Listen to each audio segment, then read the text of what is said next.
నమస్కారం ఘంటారావానికి స్వాగతం. ముందుగా ప్రధాన అంశాలు. దేశవ్యాప్తంగా 103 అమృత్ భారత్ స్టేషన్ల ప్రారంభం. బేగంపేట, కరీంనగర్, వరంగల్ స్టేషన్లు జాతికి అంకితం.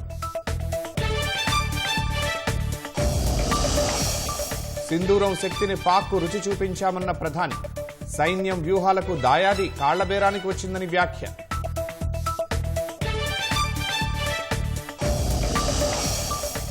జ్యోతి మల్హోత్రాకు 4 రోజుల పాటు పోలీస్ కస్టడీ విధించిన కోర్టు.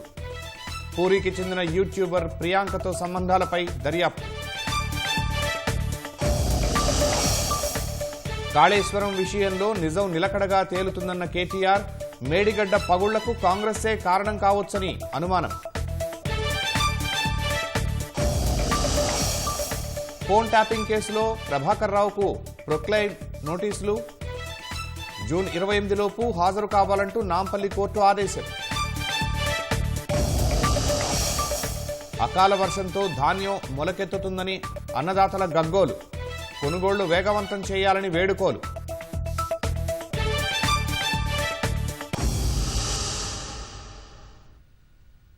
సింధూరం గన్ పౌడర్గా మారితే పరిణామాలు ఎలా ఉంటాయో పాకిస్తాన్కు రుచి చూపించినట్లు ప్రధాని నరేంద్ర మోదీ చెప్పారు. ఆపరేషన్ సింధూర్లో సైనిక దళాల పరాక్రమాన్ని ప్రశంసించారు. సైన్యం పనిన చక్రవ్యూహం దెబ్బకు పాక్ మోకాళ్లపై కూర్చోవలసి వచ్చిందని ప్రధాని తెలిపారు. అణుబాంబు దాడుల బెదిరింపులకు భారత్ భయపడబోదన్నారు.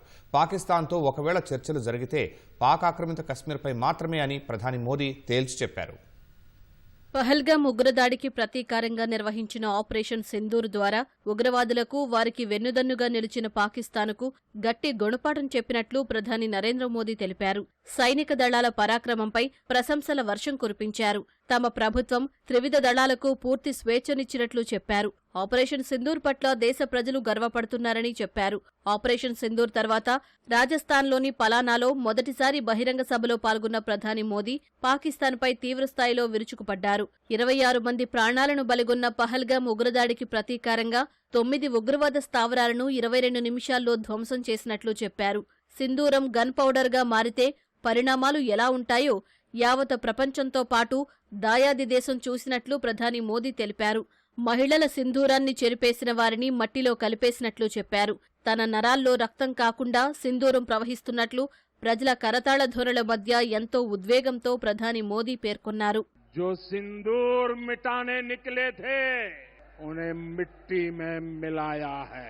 जो हिंदुस्तान का लहू बहाते थे आज कतरे कतरे का हिसाब चुकाया है.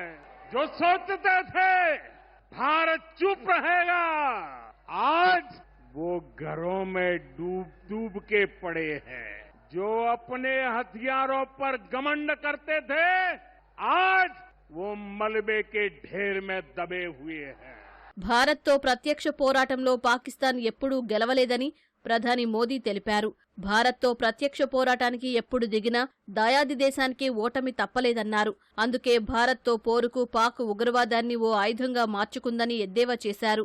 ఆపరేషన్ సింధూర్కు ప్రతిస్పందనగా పాకిస్తాన్ బికనీర్లోని నల్ వైమానిక కేంద్రంపై దాడికి యత్నించి విఫలమైనట్లు ప్రధాని మోదీ తెలిపారు. పాకిస్తాన్లోని రహీం యార్ ఖాన్ వైమానిక కేంద్రం ఎప్పుడు ప్రారంభమవుతుందో ఎవరికీ తెలియదన్నారు. సైన్యం జరిపిన దాడితో అది ఐసీయూలో చేరిందన్నారు. అణుబాంబు దాడుల పేరుతో పాకిస్తాన్ చేసే తాటాకు బెదిరింపులకు భారత్ భయపడబోదని ప్రధాని మోదీ స్పష్టం చేశారు. ఇకపై ఉగ్రదాడులు చేసే ముష్కరులను, వారిని ప్రోత్సహించే పాలకులను వేర్వేరుగా కాకుండా ఒక్కటిగా చూస్తామని ప్రధాని మోదీ తేల్చి చెప్పారు. आतंकवाद से निपटने के 3 सूत्र तय कर दिए हैं. पहला, भारत पर आतंकी हमला हुआ तो करारा जवाब मिलेगा. समय हमारी सेनाएं तय करेगी, तरीका भी हमारी सेनाएं तय करेगी और शर्तें भी हमारी होगी. दूसरा, एटम बम की गीदड़ बप्तियों से भारत डरने वाला नहीं है. और तीसरा, हम आतंक के आकाओं और आतंकी सरपरस्त सरकार को अलग अलग नहीं देंगे, उन्हें एक ही मानेंगे. पाकिस्तान का ये स्टेट और नॉन स्टेट एक्टर वाला खेल अब नहीं चलेगा. పాకిస్తాన్తో వాణిజ్యం లేదా శాంతి చర్చల ప్రసక్తే లేదని ప్రధాని మోదీ తేల్చి చెప్పారు. ఒకవేళ చర్చలంటూ జరిగితే పాక్ ఆక్రమిత కశ్మీర్పై మాత్రమే అని ప్రధాని స్పష్టం చేశారు. దేశవ్యాప్తంగా 103 అమృత్ భారత్ స్టేషన్ల ప్రారంభం సందర్భంగా రాష్ట్రంలోని బేగంపేట, కరీంనగర్, వరంగల్ స్టేషన్లను ప్రధాని నరేంద్ర మోదీ జాతికి అంకితం చేశారు. హైదరాబాద్, బేగంపేటలో కేంద్ర మంత్రి కిషన్ రెడ్డి, కోమటిరెడ్డి వెంకటరెడ్డి, కరీంనగర్లో బండి సంజయ్, పొన్నం ప్రభాకర్, వరంగల్లో కేంద్ర మంత్రి భూపతిరాజు శ్రీనివాసవర్మ, పొంగులేటి శ్రీనివాసరెడ్డి పాల్గొన్నారు.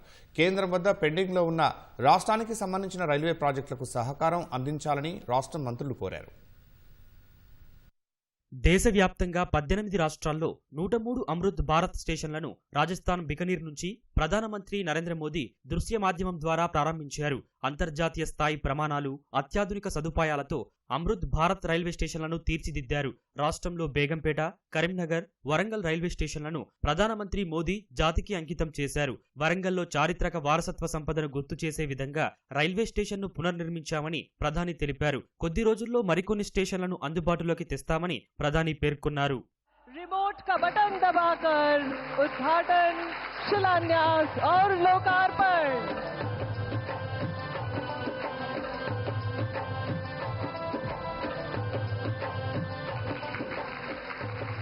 का अनुभव मिलेगा, साथ ही ये आर्थिक विकास के केंद्र के रूप में भी उभरेंगे। अमृत भारत स्टेशनों के साथ ही आज प्रधानमंत्री जी कर रहे हैं सूरतगढ़, फुलेरा। ఆధునీకరించిన బేగంపేట రైల్వే స్టేషన్ ప్రారంభోత్సవ కార్యక్రమంలో కేంద్ర మంత్రి కిషన్ రెడ్డి, రహదారులు, భవనాల శాఖ మంత్రి కోమటిరెడ్డి వెంకటరెడ్డి పాల్గొన్నారు. తెలంగాణలో రైల్వేల అభివృద్ధికి కట్టుబడి పనిచేస్తున్నామని కిషన్ రెడ్డి స్పష్టం చేశారు. బేగంపేట రైల్వే స్టేషన్లలో పూర్తిగా మహిళలే పనిచేయబోతున్నారని వివరించారు. రాష్ట్రంలో 80,000 కోట్ల పనులకు సంబంధించిన ప్రణాళికలు జరుగుతున్నాయన్న కిషన్ రెడ్డి దసరా రోజున కొమరవెల్లి రైల్వే స్టేషన్ ప్రారంభిస్తామని ప్రకటించారు. ఎంఎంటీఎస్ ను యాదగిరిగుట్ట వరకు విస్తరించే పనుల్ని త్వరలో ప్రారంభిస్తామన్నారు. మాజీ మంత్రి కేటీఆర్ లక్ష్యంగా కిషన్ రెడ్డి విమర్శలు గుప్పించారు. రాష్ట్ర ప్రభుత్వం సహకరిస్తే కేంద్రం వేగంగా నిధులు మంజూరు చేస్తుందని కిషన్ రెడ్డి హామీ ఇచ్చారు. ఇప్పటికీ 617 కిలోమీటర్లు కవచ్ టెక్నాలజీ తెలంగాణలో వచ్చింది. 63 రైల్వే స్టేషన్లు మొట్టమొదటిసారిగా తెలంగాణ రాష్ట్రంలోనే కవచ్ టెక్నాలజీ ఇంప్లిమెంట్ చేస్తున్నదనే విషయాన్ని మనం చేస్తా ఉన్నాను.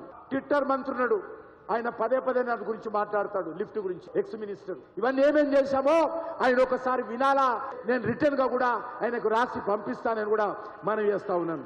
520 కోట్ల రూపాయలతో కాజీపేటలో రైల్వే మ్యానుఫ్యాక్చరింగ్ యూనిట్ వచ్చే 4 సంవత్సరాలలో విప్లవాత్మకమైనటువంటి అభివృద్ధి కార్యక్రమాలు తెలంగాణలో నరేంద్ర మోడీ గారి నేతృత్వంలో చేయబోతాము.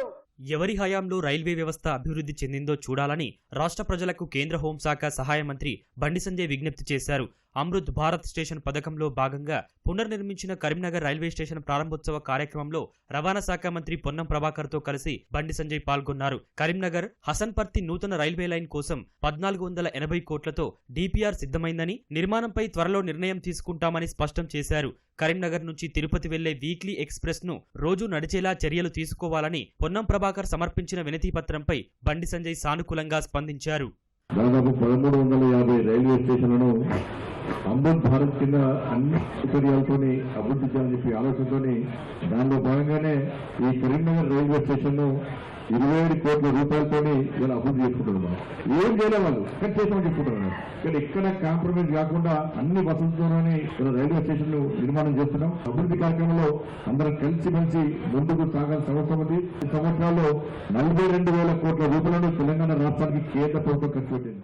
12671 తిరుపతి కరీంనగర్ రైలు ఉందో వీలైతే ప్రతిరోజు వేసే విధంగా, లేదా కనీసం ఇప్పుడు ఉన్నటువంటి వారం 2 రోజులని వారం 4 రోజులు చేసే విధంగా చేయాలని మీ అందరూ ఒకసారి తప్పన ద్వారా ఈ సందర్భంగా గౌరవ మంత్రి గారు విజ్ఞప్తి చేస్తారు. ప్రజలకు రద్దీ కూడా ఉంది. వీలైతే ఒకటి బొంబాయి కానీ దాని తర్వాత షిరిడీకి కూడా ఇక్కడ ప్రజలు కోరుకుంటా ఉన్నారు. ఆ రైళ్లు కూడా ఏర్పాటు చేయగలిగితే సంతోషమైన మాట మనం సెలవు తీసుకుంటాము.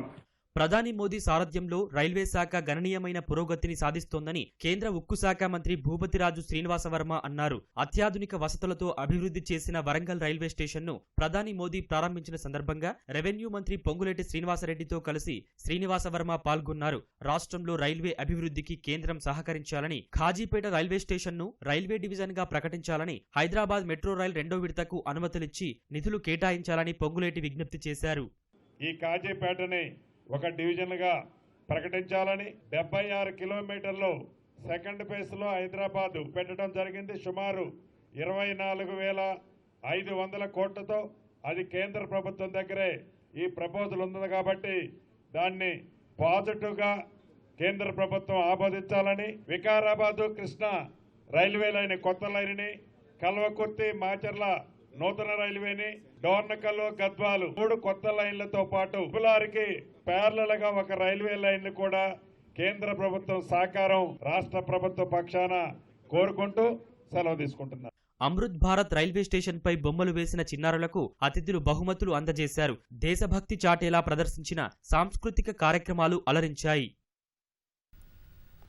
రాష్ట్ర వ్యాప్తంగా కురుస్తున్న అకాల వర్షం అన్నదాతలను ఆగం చేస్తోంది. ఆరుగాలం కష్టించి పండించిన పంట అకాల వర్షానికి నీటిపాలవుతోంది. అమ్మకానికి తెచ్చిన ధాన్యం వర్షానికి తడిసి మొలకెత్తుతోందని రైతులు కన్నీరు మున్నీరవుతున్నారు. ప్రభుత్వం తక్షణమే కొనుగోళ్లను వేగవంతం చేయాలని వేడుకుంటున్నారు. అకాల వర్షాలు ఆరుగాలం పండించిన పంట చేతికందకుండా చేస్తున్నాయి. మంచిర్యాల జిల్లాలో కురిసిన కుండపోత వర్షానికి అన్నదాతలకు తీవ్ర నష్టం వాటిల్లింది. గత 10 రోజుల వ్యవధిలో 4 సార్లు కురిసిన వర్షాలు రైతులను కోలుకోలేని దెబ్బతీసింది. నెన్నెల, భీమిని, తాండూరు మండలాల్లో వరిధాన్యం పూర్తిగా తడిచింది. కొనుగోలు ఆలస్యం కావడంతో వర్షం ధాటికి ధాన్యం తడిచిపోయిందని రైతులు తెలిపారు. నిర్మల్ జిల్లాలో కొనుగోలు కేంద్రాల వద్ద ధాన్యం రాసులు తడిసి ముద్దయ్యాయి. కొనుగోలు ప్రారంభించాలని మొరపెట్టుకున్నా అధికారులు పట్టించుకోలేదని రైతులు ఆగ్రహం వ్యక్తం చేస్తున్నారు. తడిసిన ధాన్యాన్ని ప్రభుత్వం ఎలాంటి షరతులు లేకుండా కొనుగోలు చేయాలని కోరుతున్నారు. వర్షాకాలంలో వరద ముప్పును నివారించేందుకు నిర్మల్ జిల్లా కలెక్టర్ అభిలాష అభినవ్ ఆదేశాల మేరకు జీఎన్ఆర్ కాలనీ సమీపంలోని స్వర్ణవాగులో నిర్మించిన చెక్ డ్యాం ఎత్తును తాత్కాలికంగా తగ్గించారు.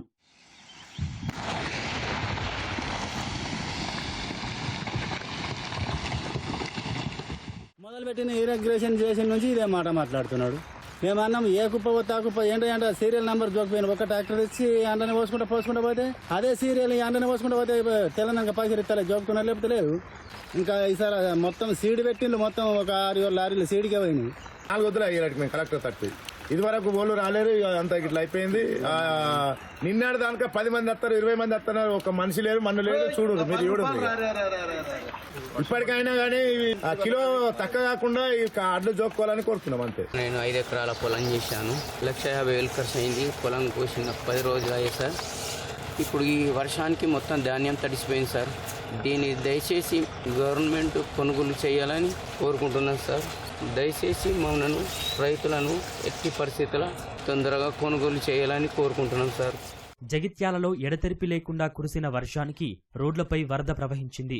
జిల్లాల్లో ఇంకా కొనుగోలు పూర్తి కాకపోవడంతో ధాన్యం తడిచి ముద్దయింది. నిజామాబాద్ జిల్లా ఆర్మూర్లో వర్షానికి ధాన్యం తడిచిపోయి మొలకలు వచ్చాయని అన్నదాతలు ఆవేదన వ్యక్తం చేశారు. తడిచిన ధాన్యాన్ని పూర్తి స్థాయిలో కొనుగోలు చేయాలని, కర్త లేకుండా వడ్లు కొనుగోలు చేయాలని డిమాండ్ చేశారు. 2 రోజుల్లోగా ధాన్యాన్ని రైసు మిల్లులకు పంపించాలని నిజాంసాగర్ కెనాల్ వద్ద రాస్తారోకో చేపట్టారు. పోలీసులు, ఆర్డీఓ హామీతో ఆందోళన విరమించిన రైతులు 2 రోజుల్లో సమస్య పరిష్కారం కాకపోతే మళ్లీ నిరసనలు చేపడతామన్నారు.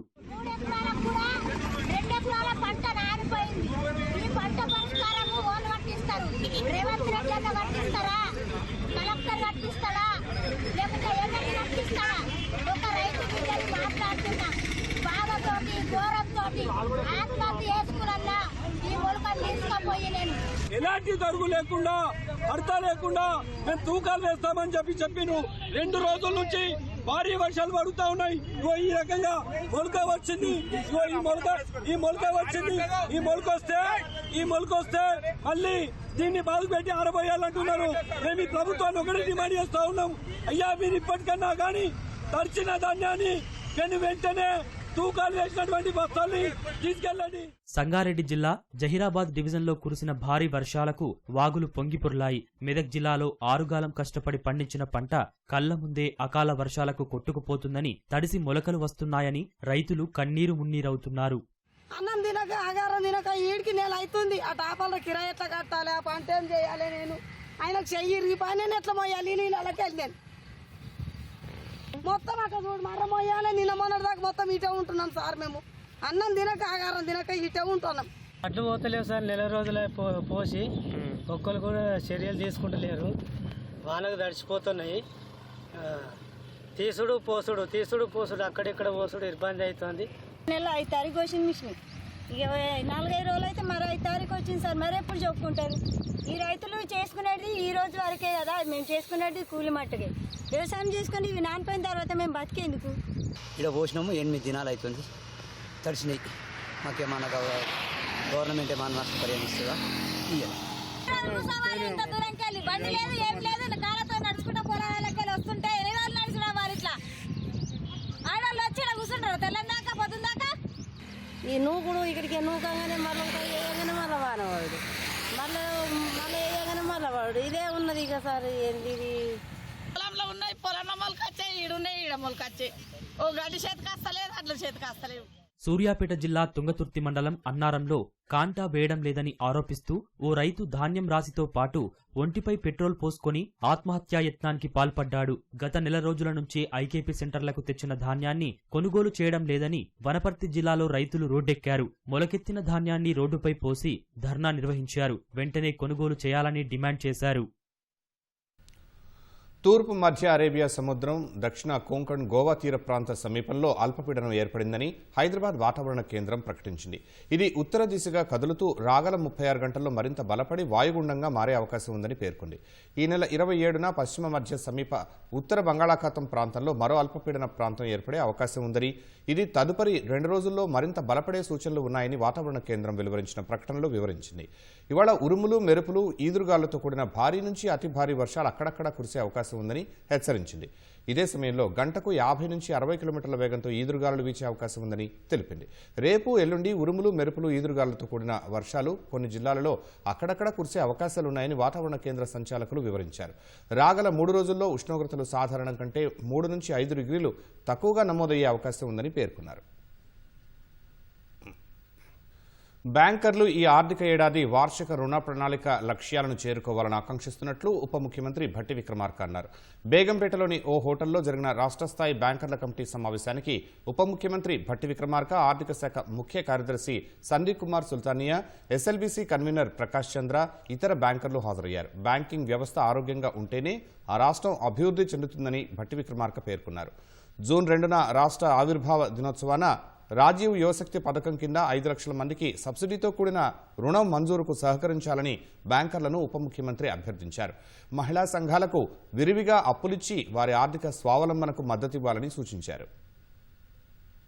బాగా విద్యావంతులైనటువంటి మానవ వనరుల్ని ఈ రాష్ట్రంలో పెద్ద ఎత్తున ఈ రాష్ట్ర ప్రభుత్వం ఈ సమాజానికి అందించేటువంటి ప్రక్రియని చాలా స్పీడ్గా తీసుకొని ముందు పోతాం. ఉత్పత్తి రంగాన్ని పెంచి జీడీపీకి పెద్ద ఎత్తున ఉపయోగపడతాడనేటువంటి లక్ష్యంతో ఈ రాష్ట్ర ప్రభుత్వం ఈ కార్యక్రమాన్ని తీసుకొని ముందుకు పోతా ఉంది. జూన్ 2 నాడు రాష్ట్ర వ్యాప్తంగా 5 లక్షల మందికి మేము శాంక్షన్ లెటర్స్ కూడా ఇవ్వాలనేది మా లక్ష్యం.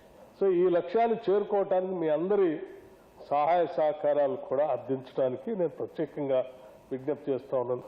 మీరు దీన్ని ప్రతి బ్యాంకర్ సీరియస్గా తీసుకొని ముందుకు తీసుకెళ్తారని నేను ఆశిస్తా ఉన్నాను. మీరు కూడా ఇన్ఫ్రాస్ట్రక్చర్ ఫండ్కి పెద్ద ఎత్తున దృష్టి సారించవలసింది, ప్రాజెక్ట్స్ పైన దృష్టి సారించవలసింది కోరుతా ఉన్నాను. లోన్ అమౌంట్ కూడా తిరిగి రావడానికి సేఫ్గా ఉన్నటువంటి సెల్ఫ్ హెల్ప్ గ్రూప్స్కి లెండింగ్ కూడా పెద్ద ఎత్తున చేయవలసిందిగా కోరుతాం. కాళేశ్వరం గొప్పతనం సుప్రీంకోర్టుకు సీడబ్ల్యూసీ చైర్మన్కు అర్థమైందని బీఆర్ఎస్ కార్యనిర్వాహక అధ్యక్షుడు కేటీఆర్ అన్నారు. కాళేశ్వరం విషయంలో నిజం నిలకడగా తేలుతుందని మీడియా ప్రతినిధులతో ఇష్టాగోష్ఠిలో వ్యాఖ్యానించారు. ఒక బ్యారేజీలో 2 పగుళ్లు వస్తే ఏదో అయినట్లు చేస్తున్నారని ఆక్షేపించారు. నెల రోజులుగా ముఖ్యమంత్రి వరల్డ్ బ్యూటీస్ గురించి కేసీఆర్ నోటీస్ ఇవ్వడంపై ఆలోచిస్తున్నారు. రాష్ట్రంలో 500 మంది రైతులు ఆత్మహత్య చేసుకుంటే ముఖ్యమంత్రికి చలనం లేదన్నారు. ప్రభుత్వంలో ఏదైనా పని కావాలంటే కమిషన్లు ఇవ్వాల్సిందే అని మంత్రి కొండా సురేఖ ఇదే విషయాన్ని చెప్పారని అన్నారు. మంత్రుల కమిషన్ల విషయం చర్చకు రాకూడదని కేసీఆర్కు కాళేశ్వరం కమిషన్ నోటీసులు ఇచ్చిందన్నారు. నిర్మల్ జిల్లా కార్యకర్తలతో సమావేశమైన మాజీ మంత్రి పలువురు నేతలకు కండువా కప్పి పార్టీలోకి ఆహ్వానించారు. అనంతరం తెలంగాణ భవన్లో మాట్లాడిన కేటీఆర్ పాలమూరు లాగే కాళేశ్వరంలోనూ నిజం తెలుస్తుందని వివరించారు. 10 ఏళ్లలో సంవత్సరానికి 40,000 కోట్లు అప్పు చేస్తే అది తప్పట. కానీ రేవంత్ రెడ్డి గారు సంవత్సరంలో 1,60,000 కోట్లు అప్పు చేస్తే అది తప్పు కాదట. 16-17 నెలలనే బిల్డర్లను, కాంట్రాక్టర్లను, ఆఖరికి చిన్న చిన్న నాయకులను ఎవ్వని వదలకుండా తాట తీస్తున్నారు, కమిషన్లు తింటున్నారు అనే మాట తెలిసినాక మరి పబ్లిక్ మైండ్ డైవర్ట్ చేయాలి కదా. అందుకే ముఖ్యమంత్రి ఏం చేసిండు, కేసీఆర్ గారికి కమిషన్ నోటీసులు, ఏది కాళేశ్వరం కమిషన్ నోటీసులని ఎన్నో కథ. నోటీసులు ఇవ్వాలి, ఏదో జరుగుతుందన్నట్టు బిల్డప్ ఇవ్వాలి, ఏదో ఒకటి చేసి మన వైఫల్యాల నుంచి, మన అటర్ఫ్లాప్ గవర్నమెంట్ నుంచి ప్రజల దృష్టి మలచాలి. ఫోన్ ట్యాపింగ్ కేసులో కీలక పరిణామం చోటు చేసుకుంది. ఈ కేసులో ప్రధాన నిందితుడు ప్రభాకర్ రావుకు ప్రొక్లెయిమ్ నోటీసులు జారీ అయ్యాయి. జూన్ 28లోపు కోర్టులో హాజరు కావాలంటూ నాంపల్లి కోర్టు ఆదేశించింది. ఆయన హాజరు కాకుంటే నేరస్తుడిగా నాంపల్లి కోర్టు ప్రకటిస్తుందని నోటీసుల్లో పేర్కొన్నారు. ఈ మేరకు ప్రభాకర్ రావు నివాసానికి పోలీసులు నోటీసులు అంటించారు. ఈ పరిణామాల నేపథ్యంలో ఆయన విచారణకు హాజరవుతారా లేదా వేచి చూడాల్సింది. తమిళనాడులో ఎన్ఫోర్స్మెంట్ డైరెక్టరేట్ ఈడీ తీరుపై సుప్రీంకోర్టు ఆగ్రహం వ్యక్తం చేసింది. ఈడీ అన్ని హద్దులు దాటుతోందని మండిపడింది. ఆర్థిక అవకతవకల ఆరోపణలపై తమిళనాడు మార్కెటింగ్ కార్పొరేషన్ టాస్మాక్పై ఇటీవల ఈడీ వరుస సోదాలు చేపట్టింది. టాస్మాక్ అధికారుల ఇళ్లలోనూ తనిఖీలు చేపట్టింది. ఈ సోదాలపై తమిళనాడు ప్రభుత్వం హైకోర్టును ఆశ్రయించింది. ప్రభుత్వం అనుమతి లేకుండా ఈడీ సోదాలు జరుపుతుందని, విచారణ పేరిట అధికారులను ఇబ్బందులకు గురిచేస్తోందని ఆరోపించింది. ఈ పిటిషన్ను హైకోర్టు కొట్టివేస్తూ ఈడీ దర్యాప్తునకు అంగీకరించింది.